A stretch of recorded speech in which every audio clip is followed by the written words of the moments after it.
ધોરણ 4 વિષય ગણિત ચેપ્ટર 13 ખેતર અને તેની ફરતે વાડ. નમસ્તે, ગુડ મોર્નિંગ વિદ્યાર્થી મિત્રો. તો હવે આપણે આ વિડીયોમાં ગણિતમાં ચેપ્ટર નંબર 13 ખેતર અને તેની ફરતે વાડ છે એમાં 84 પેજ નંબર ઉપર પ્રશ્ન નંબર 8 આવ્યા છે. પ્રશ્ન નંબર 7 સુધી આપણે જોઈ ગયા હતા. હવે આવે છે પ્રશ્ન નંબર 8. નીચેના પ્રશ્નોના જવાબ લખો. આપણને આકૃતિઓ આપેલા છે, એની પરથી સવાલના જવાબ પૂછેલા છે, તો આપણે નીચેના જવાબ આપેલા છે. તો જો આકૃતિ એમાંથી 1 સેમીનો ચોરસ કાપી લેવામાં આવે તો બનતી આકૃતિ બીની સીમાનું માપ આકૃતિ એની સીમાના માપ કરતાં ઓછું હશે કે વધુ? શોધો અને જણાવો. તો પહેલાં આપણે આકૃતિ એની સીમાનું માપ શોધી લઈએ. તો એની સીમાનું માપ શોધવા માટે શું કરવું પડે? બધી બાજુના માપનો સરવાળો. તો 4 + 4 + 4 + 4 તો કેટલા થશે? 4 × 4 4 × 8 4 × 12 ચોકે ચોકે 16. તો પહેલાં આપણે લખીએ અહીંયા આકૃતિ એની સીમાનું માપ બરાબર 4 + 4 + 4 + 4 બરાબર ચોકે ચોકે 16 સેમી. કેટલા સેમી થયું? 16 સેમી. હવે શું કીધું? આકૃતિ બી ની સીમાનું માપ શોધો. તો એણે શું કીધું કે 1 સેમીનો આ ટુકડો શું કહે છે? કાપી લીધેલો છે. તો હવે આ 4 સેમી હોય, આ 4 સેમી છે તો આ પણ 4 સેમી હોય, પરંતુ 1 સેમી શું કરી દીધું છે? અહીંયાથી કાપી નાખ્યું છે. તો અહીંયા કેટલું વધશે? 3 સેમી. હવે અહીંયા પણ આ 4 સેમી છે, 1 સેમીનો ટુકડો કાપી નાખ્યો તો અહીંયા કેટલું વધશે? 3 સેમી. હવે અહીંયા એમનામ પૂરેપૂરું છે, કાંઈ ટુકડો નથી કાપ્યો તો અહીંયા પણ 4 સેમી, અને અહીંયા પણ પૂરેપૂરું છે તો અહીંયા પણ 4 સેમી.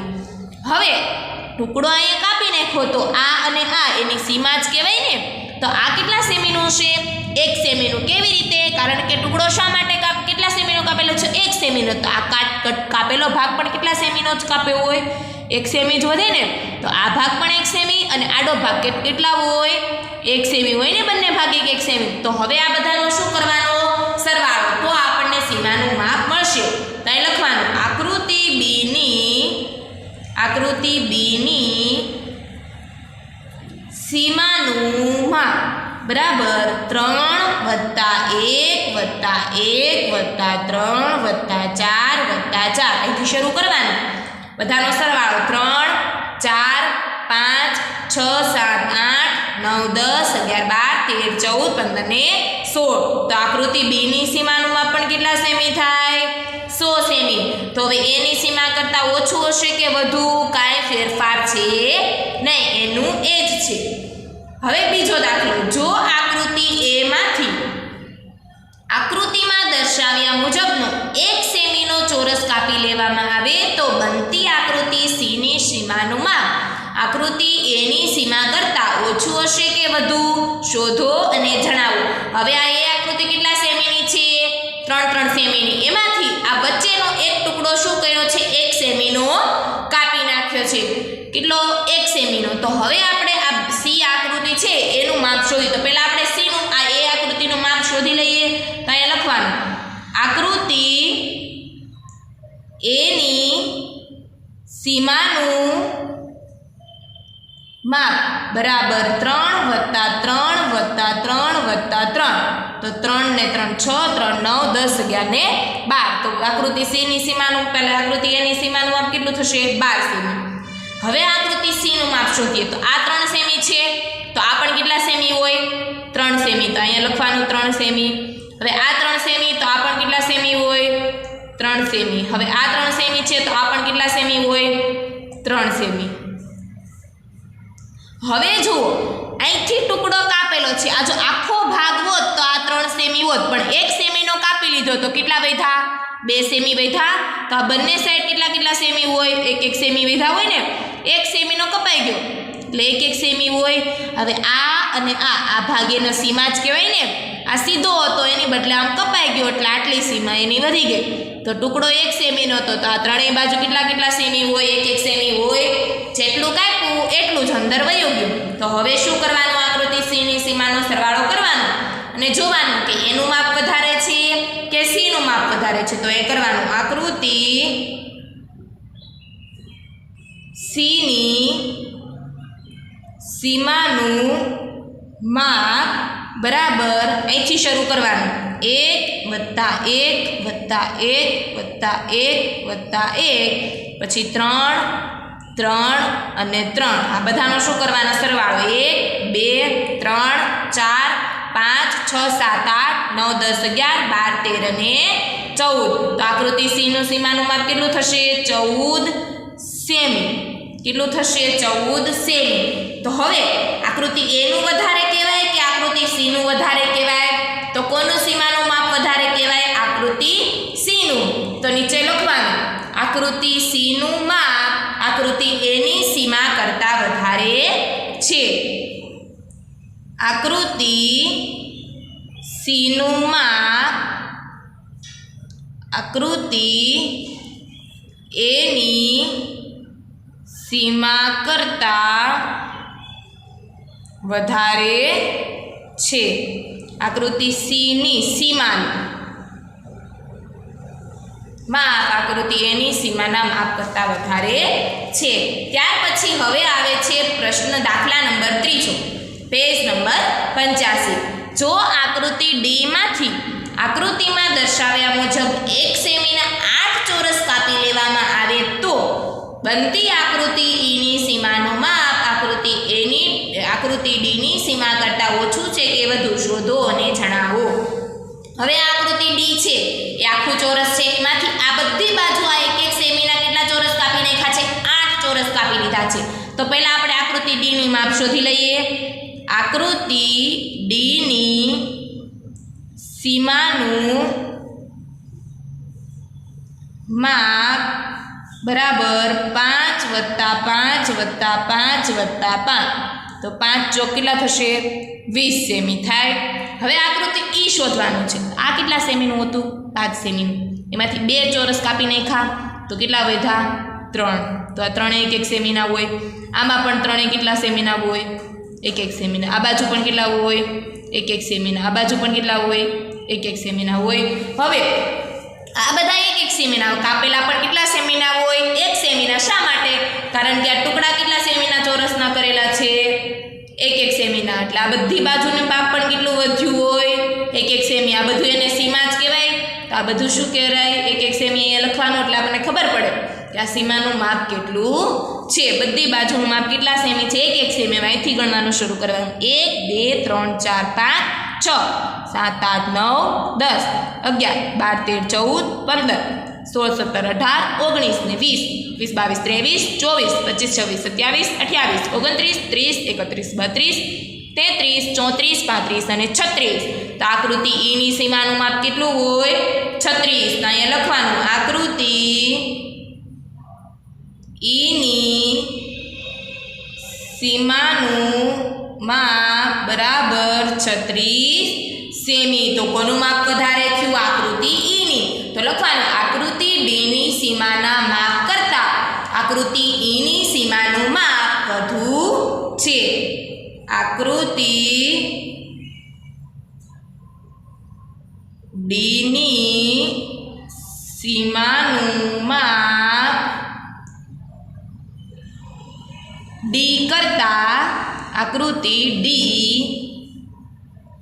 આકૃતિ ઈ આકૃતિ ડી ની સીમાનું માપ અથવા તો આકૃતિ ઈ ની સીમાનું માપ આકૃતિ ડી ની સીમાના માપ કરતા વધુ છે ત્યાર પછી હવે આવે છે દાખલા નંબર 9 ઉષા અને નિશા આકૃતિમાં દર્શાવ્યા મુજબ રેસ એટલે કે સ્પર્ધામાં દોડી રહ્યા છે ઉષા અંદરના વર્તુળમાં દોડે છે નિશા બહારના વર્તુળમાં દોડે છે નિશા ઉષા કરતાં ઝડપથી દોડે છે છતાં પણ રેસ એટલે કે સ્પર્ધા હારી જાય છે આ ઉષા માટે આપણે આ દાખલો ચોપડીમાં આવ્યો હતો આ ઉષા અને નિશા બંને રેસ દોડે છે બંને સાથે જ શરૂ કરે છે બંને એક સરખી સ્પીડમાં જ દોડે છે છતાં આ હારી જાય છે શા માટે કારણ કે આ વર્તુળ જે અંદરનું છે એ નાનું છે એટલે કે મતલબ કે આપણે ધારી લઈએ આ 5 સેમીનું હશે જ્યારે બહારનું વર્તુળ હશે એ 7 સેમીનું હશે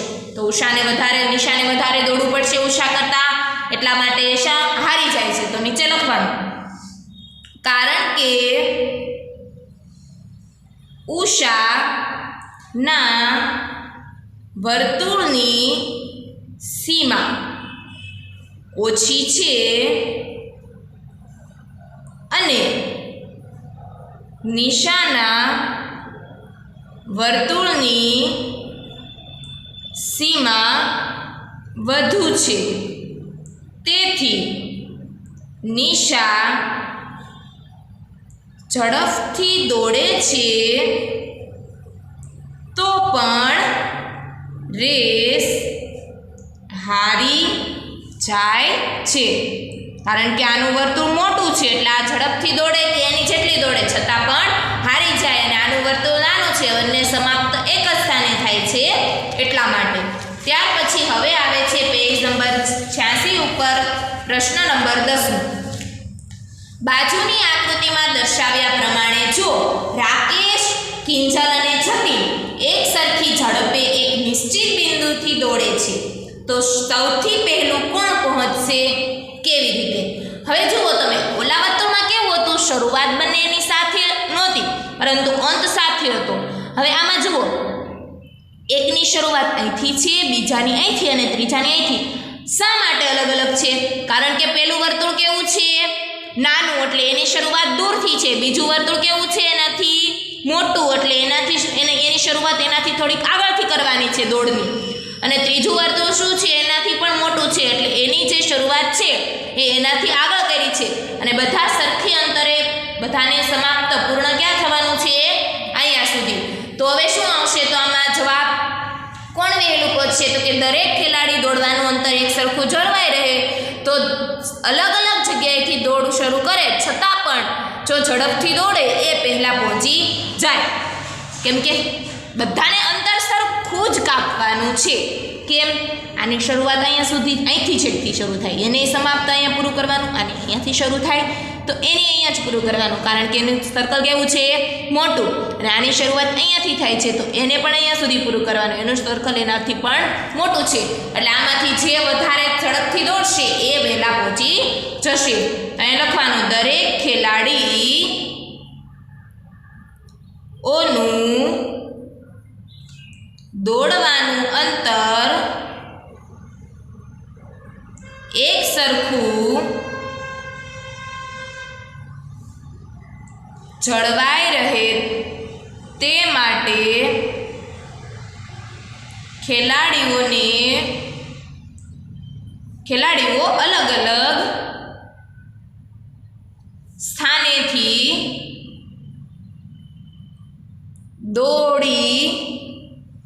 દોડ શરૂ કરે છે. અલગ અલગ સ્થાનેથી કર્યું શા માટે? કારણ કે બધાનું માપ સરખું જળવાઈ રહે એટલા માટે. તો હવે કોણે જીતે? તો કે જે ઝડપથી દોડે એ. તો લખવાનું તેથી જે ઝડપથી દોડે તે પહેલા પહોંચશે. કારણ કે અંતર સરખું છે એટલે જે ઝડપથી દોડશે એ પહેલા પહોંચી જશે. ત્યાર પછી 11. નીચેની આકૃતિમાં દર્શાવેલ બે બગીચાઓ સરખા છે. કેવી રીતે? તો આપણે આ ચોપડીમાં આવ્યો હતો ને, આ બગીચો ઊભો છે, જો એને પણ આડો કરવામાં આવે તો આ બંને બગીચાઓ શા હોય? સરખા. તો અહીંયા લખવાનું સરખા છે તો કે હા. કેવી રીતે? તો કે બગીચા 1ની હદનું માપ અને બગીચા 2ની હદનું માપ દોરીથી માપતા સરખું થાય છે. એમાંથી દોરીથી માપ્યું હતું ને, તમે દોરીથી પહેલા આનું માપ આવી રીતે માપજો અને પછી બીજી દોરી લેજો અને આનું માપ માપજો. બંનેનું માપ કેવું થશે? સરખું જ થશે. તો કે બગીચા 1ની હદનું માપ અને બગીચા 2ની હદનું માપ દોરીથી માપતા સરખું થાય છે. એટલા માટે બંને બગીચા કેવા છે? સરખા. ત્યાર પછી પ્રશ્ન નંબર 13. નીચેના ચિત્રમાં સૌથી મોટું પાંદડું કયું છે? કેમ? હવે આમાં પાંદડું મોટું છે આપણે ગણવાનું છે. તો આપણે શું કરવાનું છે? આખા પાંદડા હોય ત્યાં બધી અથવા તો અડધાથી વધારે હોય ત્યાં શું કરવાનું છે? 1 લખી દેવાનું. હવે બે અડધા અડધા પાંદડા હોય તો ત્યાં શું લખી દેશું? 0 લખી દેશું. એટલે આપણને ખબર પડી જાય. તો આ પહેલું પાંદડું કેટલું? 1 2 3 4 5 6 7 8 અને અડધું અડધું 9. બીજું આખું પાંદડું હોય અથવા તો અડધાથી વધારે હોય ત્યાં શું લખવાનું? 1. આખું પાંદડું હોય અથવા તો અડધાથી વધારે હોય ત્યાં બધે શું લખવાનું છે? 1. આ બધા કેવા છે? અડધાથી વધારે છે અથવા તો આખા છે. હવે આ અને આ બંને કેવા છે? અડધા છે. તો આ બંનેમાં 0. હવે ગણો 1 2 3 4 5 6 7 8 9 10 11 12 13 અને અડધો અડધો 14. તો આમાં કેટલું છે? 14 સીમાનું માપ. હવે આમાં પણ એમ આખું અથવા અડધાથી વધારે હોય ત્યાં બધાએ શું કરવાનું છે? 1 લખવાનું. અને અડધા અડધા 2 હોય ત્યાં શું લખી દેવાનું? 0. તો 1 2 3 4 5 6 7 8 અને અડધું અડધું કેટલા થશે? 9. હવે છેલ્લું પાંદડું. આખું પાંદડું હોય ત્યાં 1 લખવાના અને અડધાથી વધારે હોય ત્યાં પણ શું લખવાના? 1. અને બે અડધા અડધા હોય તો આ બંને જગ્યાએ શું લખવાનું? 0. હવે આ અડધાથી વધારે 1 અને આ બે જગ્યાએ શું લખવાનું છે? 0. અને આ પણ અડધાથી વધારે છે એટલે 1. તો 1 2 3 4 5 6 7 8 9 10 11 12 13 14 અને અડધું અડધું એટલે કેટલું પાંદડા આમાં સીમાનું માપ થયું? 15. તો આમાંથી સૌથી મોટું પાંદડું કયું છે? પાંદડું ડી.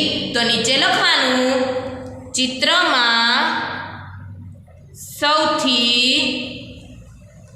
મોટું પાંદડું ડી છે. ત્યાર પછી હવે આવે છે પેજ નંબર 87 ઉપર પ્રશ્ન નંબર 13. નીચેના ચિત્રમાં સૌથી મોટું પાંદડું કયું છે? તો આમાં પણ એમ કરવાનું. આખું પાંદડું હોય ત્યાં 1 લખવાનું. બે અડધા અડધા હોય ત્યાં 0 0 લખી દેવાનું. એટલે આપણને ખબર પડે કે આ બંને કેવા છે? અડધા છે. અને અડધાથી વધારે હોય એ પણ એ પાંદડું એ ચોરસ શેમાં ગણી દેવાનું? આખામાં જ ગણી દેવાનું. તો આ ચારેયમાં એવી રીતે કરવાના છે. અને જેના અંક ઓછા આવ્યા હોય એ પાંદડું કેવું હોય? સૌથી નાનું. તો આમાં આપણે સીમાનું માપ કરશું તો એમાં સૌથી નાનું પાંદડું કયું છે? બી આવશે. તો આપણે અહીંયા સુધી રાખીએ. હું તમને આ પેજ નંબર 84 85 86 અને 87 અહીંયા સુધીનો ફોટો મોકલીશ. આમાંથી જોઈને તમારે સારા અક્ષરે સાપોથી પૂરવાની છે. હવે જે આગળનું છે આપણે આવતા વિડીયોમાં જોઈશું. જય શ્રી